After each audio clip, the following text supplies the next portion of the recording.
പെരുമഴ പോൽ വരൂ വരൂ വരൂ, വരമഴ ചൊരിയൂ ചൊരിയൂ ചൊരിയൂ ചൊരിയൂ. ആത്മാവേ പരിശുദ്ധാത്മാവേ, ആത്മാവേ പരിശുദ്ധാത്മാവേ, നിറയണമേ കൃപ ചൊരിയണമേ, വരമേഴും നൽകണമേ, വരമേഴും നൽകണമേ. പെരുമഴ പോൽ വരൂ വരൂ വരൂ, വരമഴ ചൊരിയൂ ചൊരിയൂ ചൊരിയൂ ചൊരിയൂ. ആത്മാവേ പരിശുദ്ധാത്മാവേ, പാപത്തിൻ ബന്ധനമഴിച്ചിടാൻ, സാത്താന്റെ ശക്തിയെ ജയിച്ചിടാൻ ആത്മബലം നീ നൽകണമേ, അഭിഷേകം നൽകണമേ, അഭിഷേകം നൽകണമേ. പെരുമഴ പോൽ വരൂ വരൂ വരൂ, വരമഴ ചൊരിയൂ ചൊരിയൂ ചൊരിയൂ ചൊരിയൂ. ആത്മാവേ പരിശുദ്ധാത്മാവേ. നമ്മൾ ചെയ്യേണ്ട അഞ്ചാമത്തെ കാര്യം സഹനത്തിൽ വിശുദ്ധീകരിച്ച് പ്രാർത്ഥിക്കുക. ജീവിതത്തിൽ സഹനങ്ങൾ വരുമ്പോൾ നമ്മിൽ ശുദ്ധി വരുത്തി പ്രാർത്ഥിക്കുക. നിന്റെ രോഗാവസ്ഥയിൽ എന്ത് ചെയ്യണമെന്ന് പ്രഭാഷകൻ 38:9-10 പറയുന്നു. മകനെ, നിനക്ക് രോഗം വരുമ്പോൾ ഉദാസീനനാകാതെ കർത്താവിനെ വിളിച്ച് പ്രാർത്ഥിക്കുക, അവിടെ നിന്നെ സുഖപ്പെടുത്തും. എന്നിട്ട് പറയുക, നീ തെറ്റുകൾ തിരുത്തുക, നേരായ മാർഗത്തിലേക്ക് തിരിച്ചു വരിക, നിന്റെ ഹൃദയത്തിൽ നിന്ന് പാപത്തെ കഴുകിക്കളയുക. ഹല്ലേലൂയ പറയോ. അതല്ല ജോത്സ്യം 3:5, നിങ്ങൾ നിങ്ങളെ തന്നെ ശുദ്ധീകരിക്കുക, നാളെ കർത്താവ് നിങ്ങളുടെ അത്ഭുതങ്ങൾ പ്രവർത്തിക്കും. നിന്റെ സഹനത്തിൽ നീ നിന്നെ തന്നെ ശുദ്ധീകരിക്കുക, നാളെ കർത്താവ് അത്ഭുതം പ്രവർത്തിക്കും. ഇത് പഴയ നിയമത്തിലാണ്. പഴയ നിയമത്തിൽ ഇന്ന് ശുദ്ധി വരുത്തിയാൽ നാളെ അത്ഭുതം. ഇനി പുതിയ നിയമത്തിൽ വരുമ്പോഴോ ഇന്ന് ശുദ്ധി വരുത്തിയാൽ ഇന്ന് തന്നെ അത്ഭുതം. അതാണ് പുതിയ നിയമം.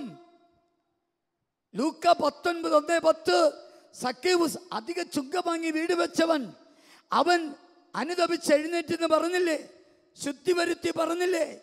എൻ്റെ സ്വത്തിൽ പകുതി ദരിദ്രർക്ക് കൊടുക്കുന്നു, ആരുടെയെങ്കിലും വക വഞ്ചിച്ചെടുത്തിട്ടുണ്ടെങ്കിൽ 4 ഇരട്ടി തിരിച്ചു കൊടുക്കും. അവനെ ശുദ്ധി വരുത്തിയപ്പോൾ ഈശോ പറഞ്ഞു, പാപത്തിൻ്റെ കൂമ്പാരമായിരുന്നു അവൻ്റെ വീട്. ഈശോ പറഞ്ഞു, ഇന്ന് ഈ ഭവനത്തിന് രക്ഷ കൈവന്നിരിക്കും. നാളെ നല്ല ഈശോ പറഞ്ഞു. Hallelujah, hallelujah. ലൂക്ക 23:42-44, യേശുവിനെ എടുത്തുവന്ന 2 കള്ളന്മാരില്ലേ? ചീത്തക്കള്ളൻ, നല്ല കള്ളൻ. നല്ല കള്ളൻ അവൻ ചെയ്ത പാപത്തീർത്ത് പശ്ചാത്തപിച്ച് ശുദ്ധി വരുത്തി ഈശോയോട് പറഞ്ഞു, ഗുരു, അങ്ങ് പിതാവിൻ്റെ പക്കലായിരിക്കുമ്പോൾ എന്നെ കൂടെ നോർക്കണേ.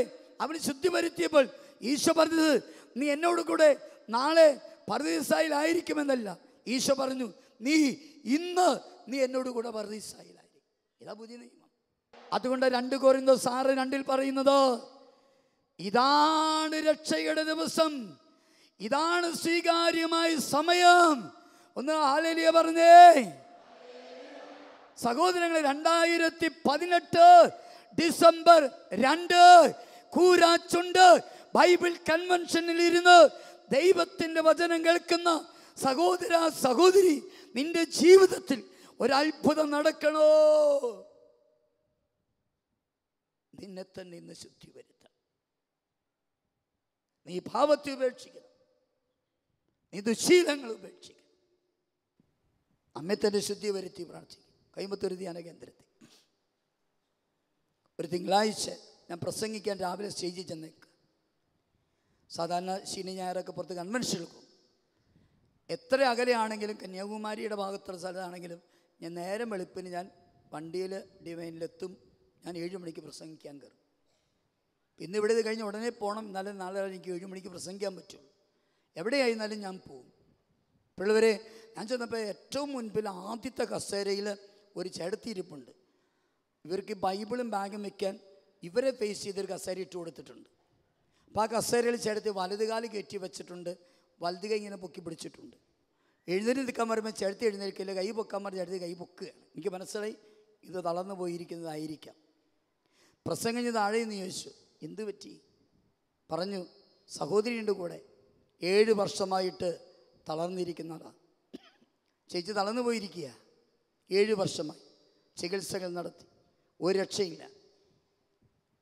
മന്ത്രവാദം കൂടോത്രമൊക്കെ ചെയ്ത് നോക്കി, രക്ഷയില്ല. അങ്ങനെ ഇരിക്കുമ്പോഴാണ് ഡിവൈനിൽ വരുന്നത്. ഞാൻ പറഞ്ഞു, ചേച്ചി ഇന്ന് മോശ വഴി ദൈവം നൽകിയ 10 കൽപ്പനകൾക്കെതിരെ ചെയ്യുന്ന പാപങ്ങളെക്കുറിച്ച് ക്ലാസ്സൊക്കെ ഉണ്ട്. നന്നായിട്ട് ആ ക്ലാസ്സൊക്കെ അറ്റൻഡ് ചെയ്തിട്ട് നാളെ രാവിലെ കുമ്പസാരമുണ്ട്, നല്ലൊരു കുമ്പസാരം നടത്താൻ പറഞ്ഞു. വളരെ ഈ ചേച്ചീനെ ബെഡ്റൂമിൽ നിന്ന് കൊണ്ടുവരുന്നത് വീൽ ചെയറിൽ, തിരിച്ച് ഊട്ടുമുറി കൊണ്ടുപോകുന്നത് വീൽ ചെയറിൽ, മുറി കൊണ്ടുവരുന്നത് വീൽ ചെയറിൽ. അതും ധ്യാനിക്കാൻ വന്നവരെ എന്നെ ഹെൽപ്പ് ചെയ്യുന്നത്. സഹോദരനെ ചൊവ്വാഴ്ച രാവിലെ ഞാൻ ക്ഷമയെക്കുറിച്ച് ക്ലാസ്സും കഴിഞ്ഞു. ക്ഷമിക്കാനൊക്കെ പറഞ്ഞു, എല്ലാവരോടും വേദനിപ്പിച്ചവരോടൊക്കെ ക്ഷമിക്കാൻ പറഞ്ഞു. പിന്നെ കുമ്പസാരമാണ് എൻ്റെ മുറിയിൽ വെച്ച കുമ്പസാരം നടക്കുന്നത്. സഹോദരങ്ങളെ, ഈ സഹോദരിയെ അവിടെ ഒരു വർഗീസേട്ടൻ പ്രസംഗിച്ചുകൊണ്ടിരിക്കുന്ന സമയത്ത് അവിടുത്തെ വോളണ്ടിയേഴ്സ് കസേരയിൽ എടുത്തുകൊണ്ട് വരികയാണ്, വീൽ ചെയറിൽ എടുത്തുകൊണ്ട് വരികയാണ് എൻ്റെ മുറിയിലേക്ക്. മുറ്റത്ത് വരെ കൊണ്ടുവന്നു. പിന്നെ ഈ സഹോദരനെ കസേരയിൽ ഇരുത്തി എൻ്റെ മുറിയിലെടുത്ത് കൊണ്ടുവരുന്നു. പിന്നെ എൻ്റെ മുറിയിൽ കൊണ്ടുവന്ന് കസേരയിൽ ഇരുത്തുന്നു. ഞാൻ പറഞ്ഞു, ഇരുന്ന് കുമ്പസാരിച്ചാൽ മതി, നിൽക്കാനൊന്നും പറ്റില്ലല്ലോ. ഏകദേശം ഒരു 40 മിനിറ്റ് എടുത്ത് ചേച്ചി കുമ്പസാരിച്ചു. നല്ലൊരു കുമ്പസാരം, ശരിക്കും ഓർമ്മ വെച്ച നാൾ മുതൽ ചെയ്ത പാപങ്ങളെ തന്നെ ലഭിച്ച നല്ലൊരു കുമ്പസാരം. കുമ്പസാരം കഴിഞ്ഞ് പാപമോചന ആശീർവാദം കൊടുത്തു. ഈ ചേച്ചിയുടെ തലയിൽ കൈ വെച്ച് പ്രാർത്ഥിക്കാൻ ഈശോ മെസ്സേജ് വരുന്നു. എനിക്ക് മനസ്സിലാൻ എന്തോ പദ്ധതിയുണ്ട്. ഞാൻ തലയിൽ കൈ വെച്ച് പ്രാർത്ഥിച്ചു.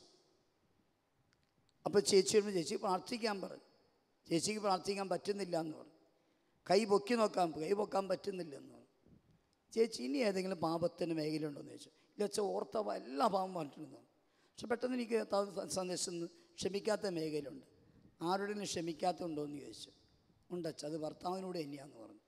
എങ്കിൽ ഇപ്പോൾ ഭർത്താവിനോട് ക്ഷമിച്ചോളാം പറഞ്ഞു. എല്ലാം ചേട്ടത്തി ശ്രമിച്ചു. അതിനുശേഷം തലേക്ക് വെച്ച് പ്രാർത്ഥിക്കുക. ഞാനങ്ങ് പ്രാർത്ഥിക്കുന്ന സമയത്ത് ചേച്ചിയോട് പറഞ്ഞു, ചേച്ചി ഈശോ എന്ന് ഇങ്ങനെ മനസ്സിൽ പറഞ്ഞുകൊണ്ടിരുന്നാൽ മതി എന്ന് പറഞ്ഞു.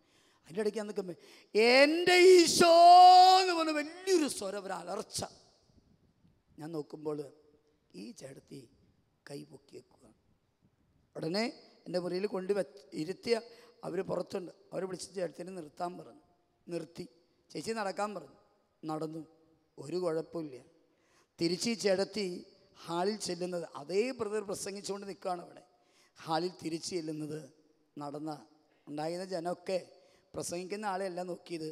പിന്നെ ഈ ചേട്ടത്തിയുടെ ചുറ്റും വന്നിട്ട് എല്ലാവരും ദൈവം കൊടുത്ത അനുഗ്രഹത്തിന് നന്ദി പറഞ്ഞ് ദൈവത്തെ സ്തുതിച്ചുകൊണ്ട് നിൽക്കുക. ആ ബ്രദറിന് പ്രസംഗിക്കാൻ പോലും പറ്റിയില്ല.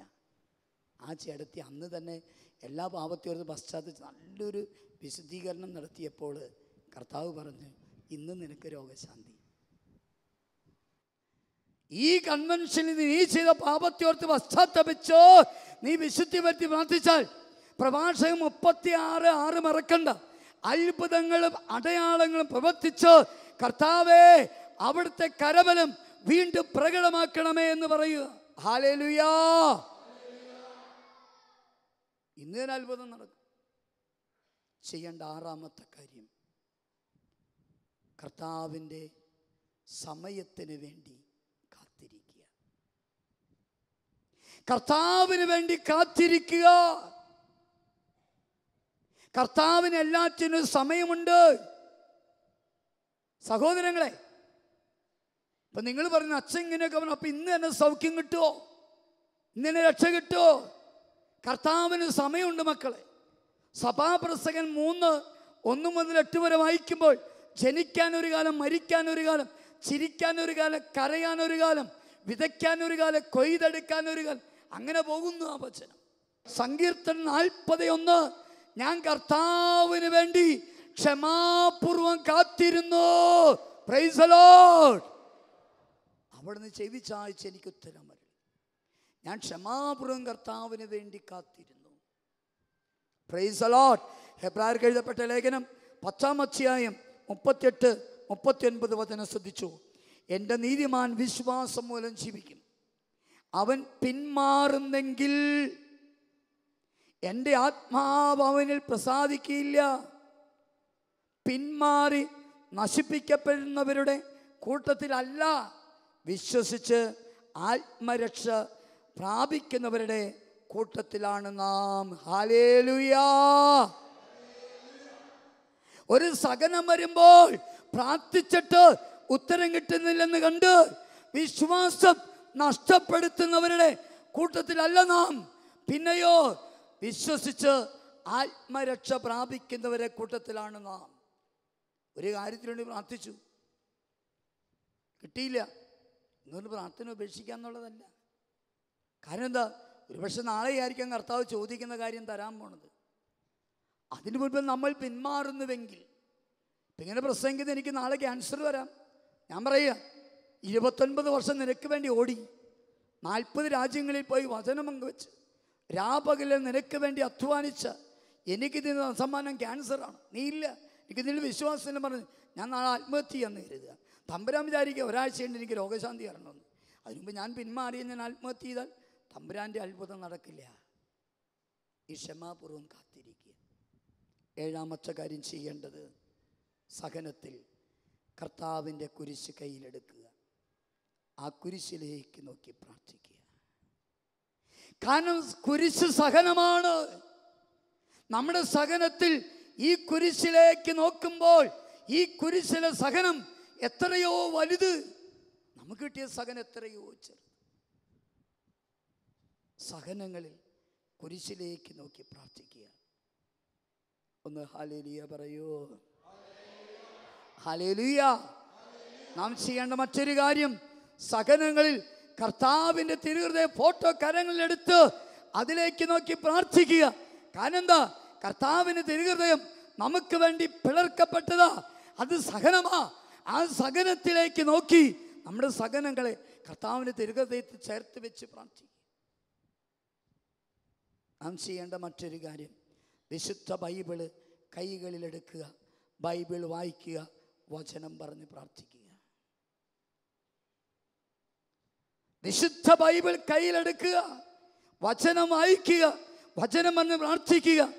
അതിന് ഓരോരുത്തർക്കും വ്യക്തിപരമായി ബൈബിൾ ഉണ്ടാകണം. കുടുംബത്തിൽ ഒരെണ്ണുണ്ടായാൽ പോരാ. മക്കൾക്കൊക്കെ ഇനി അടുത്ത ബർത്ത്ഡേ വരുമ്പോൾ ബൈബിൾ വാങ്ങിക്കൊടുക്കുക. ഡ്രസ്സൊന്നും വാങ്ങിക്കൊടുക്കണ്ട, മൊബൈലൊന്നും വാങ്ങിക്കൊടുക്കണ്ട. ഒരു ബൈബിള്, സഹനത്തിൽ ബൈബിൾ എടുത്ത് വായിക്കുക. എങ്ങനെ ജീവിക്കണമെന്ന് ബൈബിളിലുണ്ട്, നിർദ്ദേശങ്ങളുണ്ട്. ഹല്ലേലൂയ. അടുത്തത്, കുരിശിൻ്റെ വഴി നടത്തി പ്രാർത്ഥിക്കുക. സഹനങ്ങളിൽ കുരിശിൻ്റെ വഴി നടത്ത്. എന്തിനാണെന്നറിയോ? കുരിശിൻ്റെ വഴി എന്താ? നമ്മുടെ കർത്താവിൻ്റെ പീഡാസഹനം കുരിശ് മരണമാ. അത് ഈശോയുടെ സഹനമാ. അയ്യോ അച്ഛാ, പള്ളി വന്ന് ഞങ്ങളിങ്ങനെ കുരിശിൻ്റെ വഴിയൊക്കെ നടത്തുമ്പോൾ നാട്ടുകാർ കാണില്ലേ? അവർ ചോദിക്കും എന്ത് പറ്റിയെന്ന്. സഹോദരൻ, എന്തിനാ നിങ്ങൾ പള്ളിയിൽ പോകണം കുരിശിൻ്റെ വഴി നടത്താൻ? നിങ്ങൾക്ക് പ്രാർത്ഥന മുറി ഉണ്ടെങ്കിൽ അവിടെ ഒരു കുരിശ് വയ്ക്കുക. ആ കുരിശിൻ്റെ മുൻപിൽ നിന്ന് നിങ്ങൾക്ക് കുരിശിൻ്റെ വഴി പ്രാർത്ഥന നടത്താൻ പറ്റും. അനുഗ്രഹം കിട്ടും. ഹല്ലേലൂയ. ഡിവൈൻ ധ്യാനകത്തിൻ്റെ അസിസ്റ്റന്റ് ഡയറക്ടറായിട്ട് 13 വർഷം ഉണ്ടായിരുന്നു. അവിടെ ആയിരുന്ന കാലത്തിൽ ഒരു 10ാം ക്ലാസ്സിൽ പഠിക്കുന്ന പെൺകുട്ടിയുടെ സാക്ഷി ഞാൻ കേട്ടു. അവളവിടുത്തെ ഓർഫനേജിലുണ്ടായിരുന്നു. അവൾ പറയുക, അമ്മയും ഞങ്ങൾ 2 മക്കളും ഈ ഡിവൈനിലാണ്. ഇവിടെ വന്ന് താമസിക്കാനുള്ള കാരണം അപ്പൻ്റെ മദ്യപാനമാണ്. അപ്പൻ മദ്യപിക്കും, വീട്ടിൽ വന്ന് തെറി പറയും, ഞങ്ങളെ കിട്ട് അടിക്കും, അമ്മേനെ കിട്ട് തല്ലിച്ചതയ്ക്കും. മടുത്ത അമ്മ ഞങ്ങളെടുത്ത് ഡിവൈനിൽ വന്ന് പനിക്കിളച്ച് ഞങ്ങൾക്ക് ഇവിടെ താമസിക്കാൻ അവസരം ഒരുക്കി തന്നു. ഞങ്ങൾ 2 പേരും ഓർഫനേജിൽ, അമ്മ ഇവിടുത്തെ കക്കൂസ് കിടന്ന് ജോലിയാണ്. അവൾ പറഞ്ഞിങ്ങനെയാണ്, ഒരു ദിവസം എൻ്റെ പ്രസംഗം കേട്ടു അവൾ, സഹനത്തിൽ കുരിശിന് വഴി നടത്തുക. ആ പെൺകുട്ടി മലയാള സ്റ്റേജിൻ്റെ പുറകിലൊരു ഗാർഡനുണ്ട്. ആ ഗാർഡനിൽ ചുറ്റും ആ റെയിൽവേ ട്രാക്കിനോട് ചേർന്ന് മതിലുണ്ട്. ആ മതിലിൽ അന്ന് കുരിശിൻ്റെ സ്ഥലങ്ങൾ വെച്ചിട്ടുണ്ടായിരുന്നു. ഈ പെൺകുട്ടി ആ ഗാർഡനിൽ ആ ചരലിട്ട വഴിയിൽ മുട്ടുമേൽ നടന്ന് കുരിശിന് വഴി നടത്തിയെന്ന് അവൾ പറയും. അവൾ സാക്ഷി പറഞ്ഞിങ്ങനെയാണ്, ഞങ്ങൾ ആരും അറിഞ്ഞില്ല, ഞങ്ങളുടെ പപ്പ ഇവിടെ വന്ന് 2 ആഴ്ച ധ്യാനം കൂടി പനക്കിളച്ചനെ കണ്ടു. അച്ഛനോട് പറഞ്ഞു ഭാര്യയും കൊച്ചങ്ങളും ഇവിടെയുണ്ട്. അങ്ങനെ ഞങ്ങളെ അച്ഛൻ വിളിച്ചു വരുത്തി. പപ്പ ഞങ്ങളോടൊക്കെ ക്ഷമ ചോദിച്ചു, ഒരുമിച്ച് ജീവിക്കണമെന്ന് പറഞ്ഞു. എന്നിട്ട് പറയുക, അടുത്ത വലിയ അവധിക്ക് അപ്പോൾ ഞങ്ങൾക്ക് എക്സാമൊക്കെ വരുവാണ്. അടുത്ത വലിയ അവധിക്ക് ഞങ്ങൾ വീട്ടിലേക്ക് തിരിച്ചു പോവുകയാണ്, പപ്പയോടൊത്ത് സുഖമായിട്ട് ജീവിക്കാൻ. Praise the Lord. അവളുടെ സഹനത്തിൽ അവൾ കുരിശിൻ്റെ വഴി നടത്തി, മുട്ടുമേൽ നടന്ന് കുരിശിൻ്റെ വഴി നടത്തി. സഹനങ്ങൾ ചെയ്യേണ്ട മറ്റൊരു കാര്യം പ്രിയമുള്ളവരെ, ജപമാല കരങ്ങളിലെടുക്കുക, ജപമാല ചൊല്ലി പ്രാർത്ഥിക്കുക. ഒന്ന് ഹല്ലേലൂയ പറയോ. ജപമാല കയ്യിലെടുക്കുക, ജപമാല ചൊല്ലി പ്രാർത്ഥിക്കുക. എത്ര ജപമാല ചൊല്ലാൻ പറ്റും ജപമാല ചൊല്ലിക്കുക. കാരണം എന്താ? ജപമാല യേശുവിൻ്റെ രക്ഷാകര ചരിത്രം ധ്യാനിക്കുന്നതാണ്, യേശുവിൻ്റെ ജീവചരിത്രം ധ്യാനിക്കുന്നതാണ്. ഒന്നാമത്തെ രഹസ്യം, മറിയം യേശുവിനെ ഗർഭം ധരിച്ച് പ്രസവിക്കുന്ന മംഗളവാർത്ത തുടങ്ങി യേശു സ്വർഗത്തിലേക്ക് പോയതും പരിശുദ്ധാത്മാവിനെ അതെല്ലാം ധ്യാനിക്കുന്നതാണ് ജപമാല. എങ്കിലും സഹനത്തിൽ അത് ചെയ്താൽ വളരെ നല്ലതാണ്. മറ്റൊന്ന്, സഹനത്തിൽ പരിശുദ്ധാത്മാവോട് നിറയാൻ വേണ്ടി പ്രാർത്ഥിക്കുക. ഒരു 20 മിനിറ്റ് പരിശുദ്ധാത്മാവ് എന്നിൽ വന്ന് നിറയണമേ എന്ന് പ്രാർത്ഥിക്കുക. കാരണം പരിശുദ്ധാത്മാവാണ് നമ്മെ വഴി നടത്തുന്ന ആത്മാവെന്ന് ഈശോ പറഞ്ഞത്.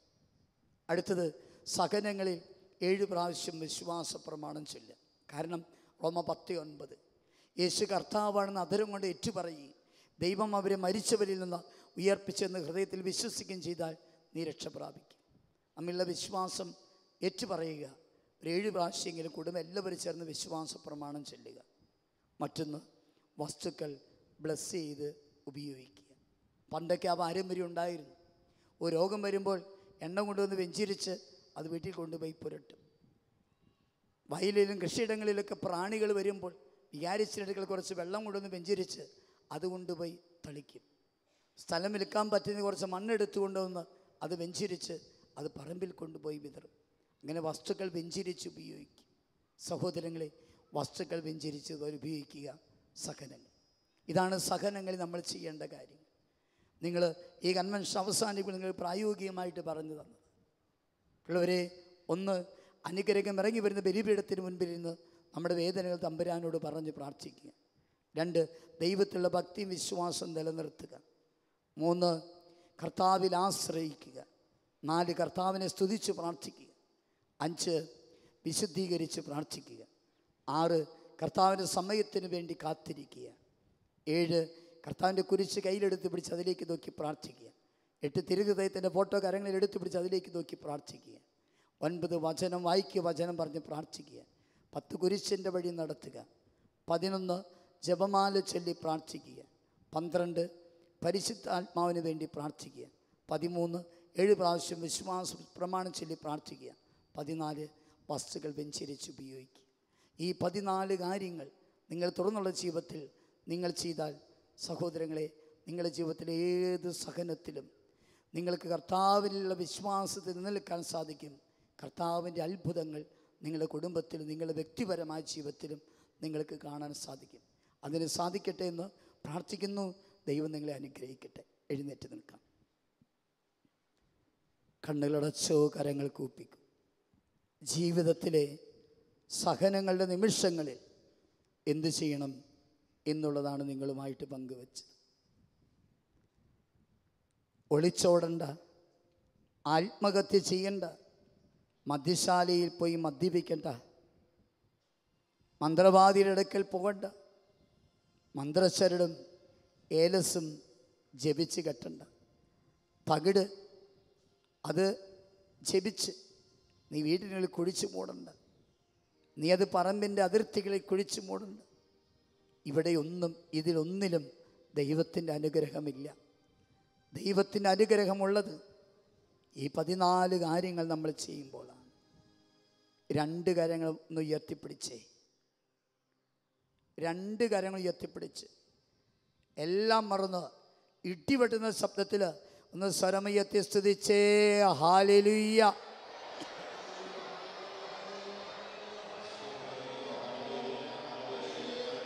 കുറച്ചുകൂടെ സ്വരമുയർത്തിക്കോ, കുറച്ചുകൂടെ സ്വരമുയർത്തിക്കോ. എല്ലാം മറന്ന് ഈശോയേന്ന് വിളിച്ചേ.